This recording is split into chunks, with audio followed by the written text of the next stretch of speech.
Hello everyone, welcome to my YouTube channel. आज हम NCERT maths class 8 chapter 3 story of numbers बच्चे करेंगे इसमें। हम सबसे पहले ना यहाँ पर नंबर्स की जो स्टोरी है ना बच्चे, वो बहुत पुरानी है। ठीक है, सो यहाँ पर ना आपको जितनी भी थ्योरी दी है सारी ही ना हम पहले थोड़ी थोड़ी समझ लेते हैं इसमें क्या लिखा है। ठीक है, सो हम पेज नंबर यहाँ से स्टार्ट करें 48 से। ठीक है, so first page of the chapter है सो रीमास क्यूरियोसिटी। सो यहाँ पर क्या किस चीज़ के लिए वो क्यूरियस हो रही है।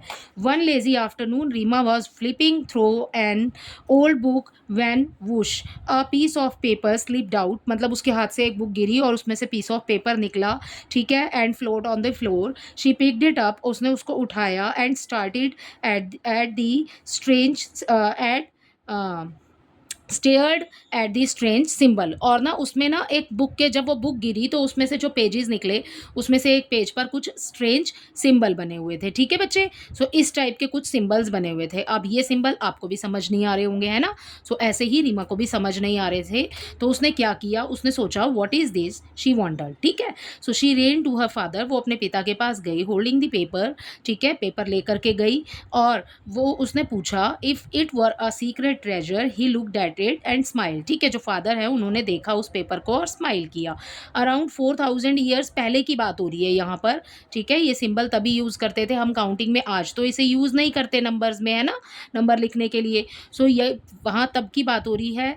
There flourished a civilisation in a region called Mesopotamia in the western part of Asia. ठीक है, यहाँ पर Mesopotamia western part of Asia, इसकी बात हो रही है, containing a major part of the present day.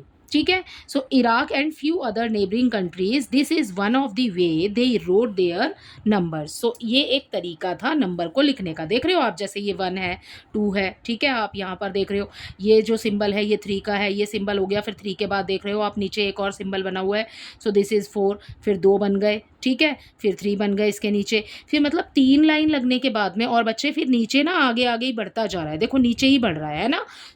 यहाँ 1 से लेकर 9 तक आपको पूरा दिया हुआ है, 1 2 3 4 5 6 7 8 9, राइट। रीमास आइज लेट अप। ठीक है, जैसे हम क्यूरियस हो जाते हैं ना किसी लिए, किसी चीज़ को देख करके, कि फिर वो सोचती है कि since when have humans been counting, उन्होंने काउंटिंग कैसे की होगी, what was there need for counting. ठीक है, कि काउंटिंग की ज़रूरत ही क्यों पड़ी भाई।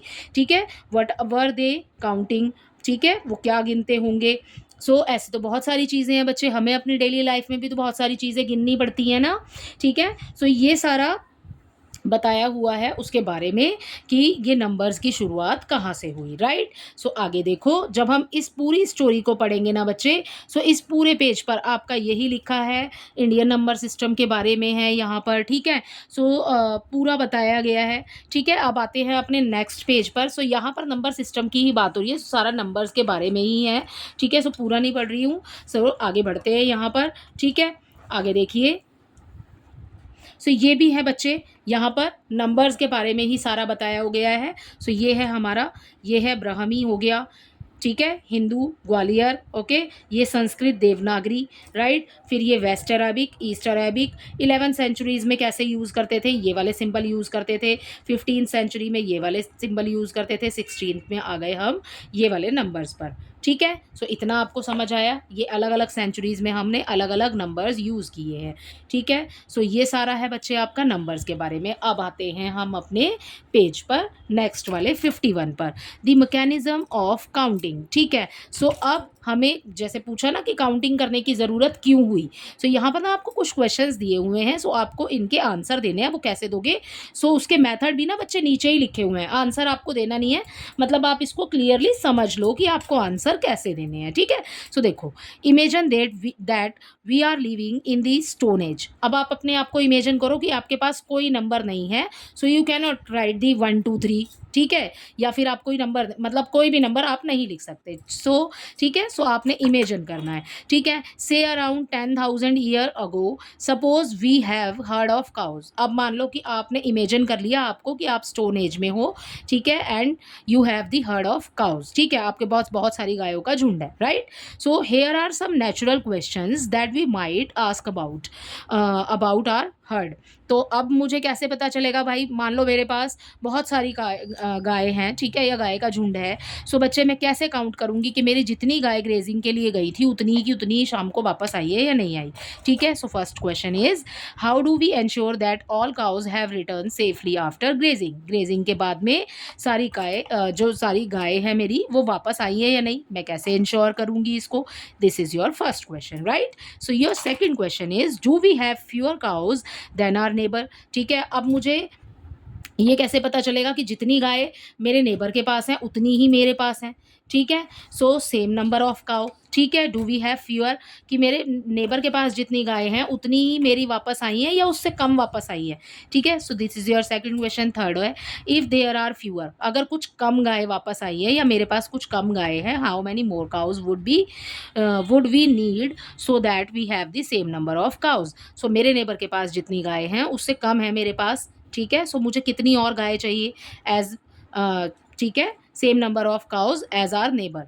तो नेबर के पास जितनी गाय है उतनी गाय सेम करने के लिए, ठीक है। तो बच्चे यहाँ पर ना मेथड दिया हुआ है। सो यहाँ पर आपको क्या बोला है, हर्ड ऑफ काउज बोला है ना। सो आप ना मैप यहाँ पर 1 to 1 मैपिंग करेंगे। 1 to 1 मैपिंग क्या होती है बच्चों, पहला मेथड आपको दिया हुआ है, we could tackle the question by using the pebbles. या तो हम कुछ पेबल्स का यूज़ कर सकते हैं, पेबल्स होते हैं छोटे वाले पत्थर नहीं होते हैं उनके लिए, या तो हम कंकड़ जिनको बोलोगे आप, या फिर कंचे से ले लो, मतलब रिलेशन उसका, ठीक है। पेबल्स, स्टिक्स, हम स्टिक्स यूज़ कर सकते हैं, छोटे पत्थर ले सकते हैं, और any object that is available in the abundance, ठीक है, मतलब जो बहुत सारी मात्रा में आपके पास वो हो, ठीक है। सो आप कुछ भी ले सकते हो उसमें, ठीक है। So let us choose sticks. तो हमने क्या चूज़ कर लिया, हमने स्टिक चूज़ कर ली। For every cow in the herd we could keep a stick. हम हर एक गाय के लिए, ये देख रहे हो आप स्टिक रखी हुई है, हम हर एक गाय के लिए एक स्टिक ले लेते हैं। The final collection of this sticks tell us the number of cows. अब जब आपने हर एक गाय के लिए 1 1 2 3 4, ठीक है, इस तरीके से रख लिया एक स्टिक को। अब जब आपने सबको कलेक्ट किया तो आपको पता लग जाएगा एक्चुअल नंबर ऑफ काउज, ठीक है। So which can be use to check if any cows have gone missing. So आपने मॉर्निंग में जितना रखा और ग्रेजिंग के बाद जितनी आई, अगर कोई स्टिक बचती है सो मीन्स आपको पता लग जाएगा कि उतनी आपके पास गाय कम है। अब आते हैं बच्चे नेक्स्ट पेज पर। ये तो हमने मेथड 1 करा, ठीक है। तो यहाँ पर इसको हम क्या बोलते हैं, इसको हम बोलते हैं, इस मेथड को, हर एक गाय के लिए एक स्टिक रखना, इसको हम बोलते हैं बच्चे 1 to 1 मैपिंग, राइट। सो यही आपको यहाँ पर इसमें समझाया गया है, 1 to 1 मैपिंग। 1 to 1 मैपिंग समझ आ गई, मतलब आप हर एक गाय के लिए एक स्पेशल स्टिक है आपके पास, राइट। सो एक गाय को आप, यहाँ पर नंबर ऑफ काउज है, ठीक है, मतलब नंबर है, ठीक है, और आगे इट रिप्रेजेंट यूजिंग स्टिक्स, ठीक है। सो एक गाय के लिए एक स्टिक, 2 के लिए 2 हो गई, 1 2 है ना, 3 के लिए 3 हो गई, एज जितने नंबर आपके नीचे चलते जाएंगे ना, सो ऐसे ही सो ऑन, ठीक है। सो आगे देखो, how will you use such sticks to answer the other 2 questions. अब चलो, पहला तो हो गया कि आपने स्टिक रखी और आपने अपनी गाय गिन ली, आपको पता लग गया है ना। बाकी के 2 क्वेश्चंस का आंसर आप कैसे देंगे। सो ये है आपका, ये है आपके बाकी के 2 question. Do we have fewer cows than our neighbour, हमारे नेबर से हमारे पास फ्यूअर काउ है, ठीक है। सो आप उसको सेम ये फर्स्ट है, और उसके बाद सेम नंबर ऑफ काउ करने के लिए आपको कितनी और गाय चाहिए, ठीक है। इस क्वेश्चन का आंसर आप कैसे दोगे। सो इस क्वेश्चन का आंसर देने के लिए बच्चे अब चलते हैं अपने नेक्स्ट मेथड पर, ठीक है। सो यहाँ पर है हमारा अगला मेथड, इंस्टीड ऑफ ऑब्जेक्ट्स, ठीक है, we could use a standard sequence of sound और नेम्स। हम कोई साउंड और नेम का यूज़ कर सकते हैं। फॉर एग्जाम्पल हम ले लेते हैं इंग्लिश के अल्फ़ाबेट, ठीक है। सो मैंने पूरा नहीं पढ़ा, आपको बता रही हूँ, लेटर ऑर्डर ले लेते हैं, हम अल्फ़ाबेट ले लेते हैं यहाँ पर, ठीक है, ABCDEFGH। अब बच्चे ये कितने होते हैं, ये तो होते हैं बच्चे 26, है ना। तो अब 26 क्या आपके पास क्या सिर्फ 26 ही गायें हो सकती हैं, नहीं, ज़्यादा भी हो सकती हैं। तो अब आप दूसरी बाकी जो बच गई हैं उनको क्या दोगे नाम, ठीक है। सो यहाँ पर इस वाले मेथड की कुछ लिमिटेशंस हैं, वो आपको नेक्स्ट पेज पर बताया गया है, ठीक है।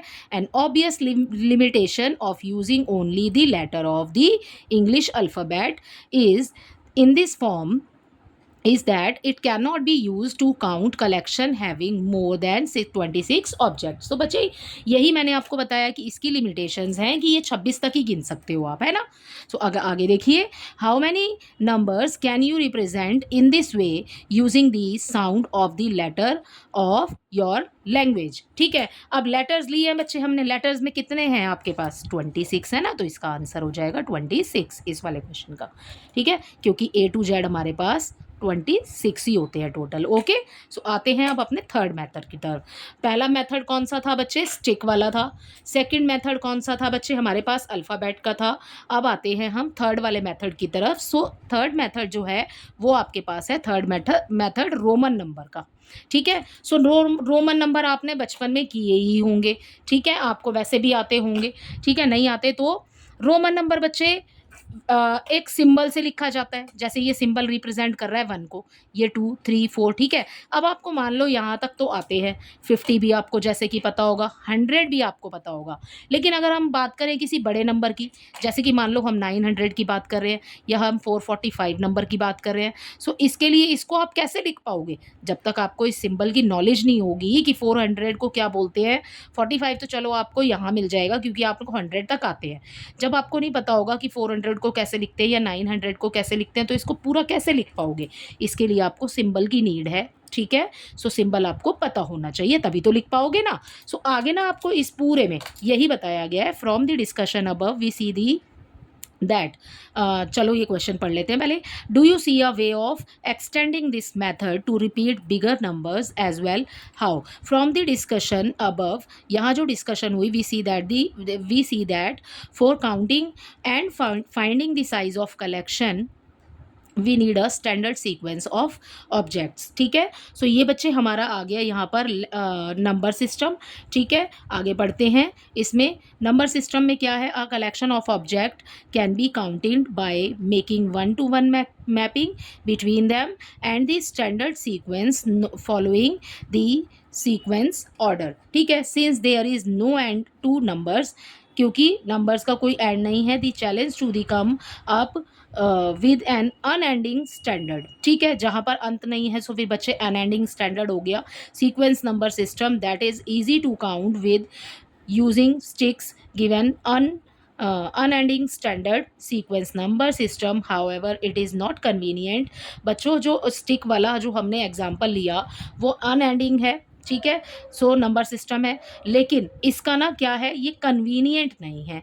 ठीक है, convenient to count the larger collection. So ठीक है, सो ये कन्वीनियंट नहीं है एक लार्जर कलेक्शन के लिए।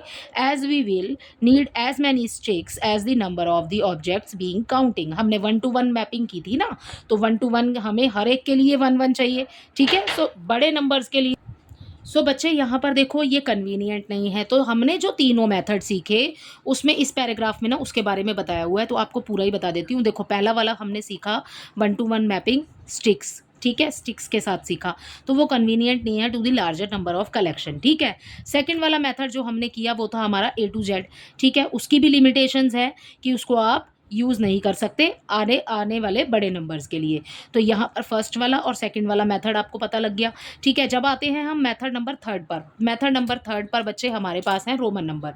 तो रोमन नंबर में क्या था बच्चे, रोमन नंबर सिस्टम में, Roman number system one can write, यहाँ पर जब हम रोमन नंबर लिखते हैं, ठीक है, so one can not right, मतलब नहीं लिख सकते large number without introducing more and more symbols. जब तक आपको सिम्बल नहीं पता होंगे सो आप नहीं लिख सकते हो यहाँ पर लार्ज नंबर्स को। सो वो इसकी लिमिटेशंस भी मैंने आपको पहले ही बता दी। अब आते हैं हम अपने नेक्स्ट वाले पेज पर।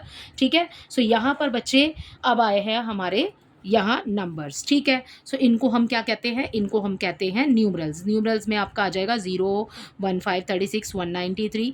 ठीक है, सो ये बच्चे आपके ना सारे ये हैं numerals. Numerals representing smaller numbers always had names, and so a number system composed of written symbol always went hand in hand with a number of system composed of names, as is the case with the modern day Hindu system. So आज हम Hindu system में जो use कर रहे हैं modern days में, वो हम नंबर सिस्टम में यही न्यूमरल्स यूज़ कर रहे हैं। सो बच्चे ये हो गया आपका यहाँ तक पेज 54 तक आपका कंप्लीट। आई होप कि ये स्टोरी जो थी ना नंबर्स की आपको अच्छे से समझ आई होगी।